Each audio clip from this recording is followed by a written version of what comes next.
I'm a citizen of Denmark, the Disneyland of socialism, where everybody is happy and healthy. Forget the Soviet Union, Cuba, Venezuela, and all those power-mad Marxists who got it wrong. Denmark is the model to follow. There's just one problem. It's a fantasy. For it to be true, Denmark would have to be a socialist country. But it's not. If it were, it would have gone Venezuela a long time ago. Sorry to bring all the new fans of socialism the bad news, but that's the reality. Yes, it's true that Denmark has high taxes and a high level of government spending, key features of a socialist mentality. But in almost every other respect, Denmark is a full-on free market capitalist country. And it has some of the strongest protection of individual property rights in the world. And it's a particularly easy place to open a business. According to the World Bank, there's less bureaucratic red tape in Denmark than in any other country, except for New Zealand and Singapore. And the labor market is less regulated than in most countries. Here's something you probably didn't know. There are no minimum wage laws in Denmark. It's not surprising then, or maybe it is surprising given all the misinformation out there, that Denmark ranks consistently as one of the top-ranked free market economies in the world by the Fraser Institute in Canada and the Heritage Foundation.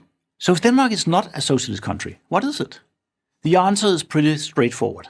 It's a small capitalist country, about the size and population of Maryland, whose citizens pay oodles in taxes in exchange for oodles in benefits. Well, what's wrong with that, you might ask? Only this. For the government to pay out such benefits, you need citizens to make enough money to pay the necessary taxes. And that's only possible through a free market economy. Let me explain with some Danish history. Denmark, like its Scandinavian neighbors, Sweden and Norway, made a remarkable economic recovery after the Second World War. The combination of a highly productive workforce and, get this, low taxes created a lot of wealth. So, like every other wealthy welfare state, Denmark became wealthy before it created the welfare state. Relative to Europe, Denmark's economic high water mark was in the 1950s. Relative to the US, it was in the early 70s. It was then, in the late 60s and early 70s, that the country's ruling elite became preoccupied with wealth redistribution. But the price paid for this social experiment was steep and swift. The expansion of public spending led to a severe economic crisis. The national debt skyrocketed. It took decades of consolidation, structural reforms, and curtailing of welfare schemes to straighten out this mess. This is the stuff you never hear about from the Danish model crowd. The sharp tax hikes and spending also sparked a widespread popular revolt and led to the emergence of the tax protesters party, Fremskridtspartiet. Even though the party no longer exists, the widespread desire to cut taxes remain. It's worth noting that the welfare state originally began with government pension payments to the elderly. These social security-like payments are now in the process of being overtaken by private pension savings plans, the Danish equivalent to a 401k.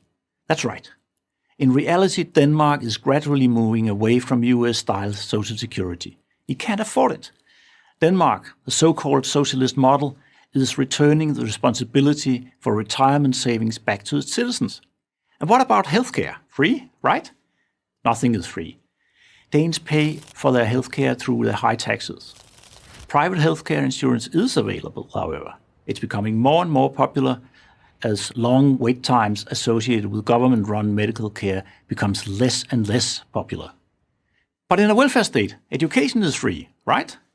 Well, that's another thing about free. It doesn't mean ideal. Almost 1 in 5 parents in Denmark chooses to send his or her children to private schools, paying part of the bill themselves. Yes, college is free, and even includes a living allowance. But there's a growing problem of getting students to graduate. Many wish to stay students and be supported by the state. One of those welfare state problems socialists don't like to talk about. And again, all this free stuff comes with a price. The average Dane pays 50% of his income in consumption and income taxes. That's right, I said 50%, while earning 15% less than the average American. After taxes, an average American has a 27% higher disposable income than a Dane. Don't get me wrong. Grey windows aside, Denmark has much to recommend it. It's just that being a socialist paradise isn't one of them. I'm Otto Brøns Petersen, economist for the Center of Political Studies in Copenhagen, Denmark, for Prager University.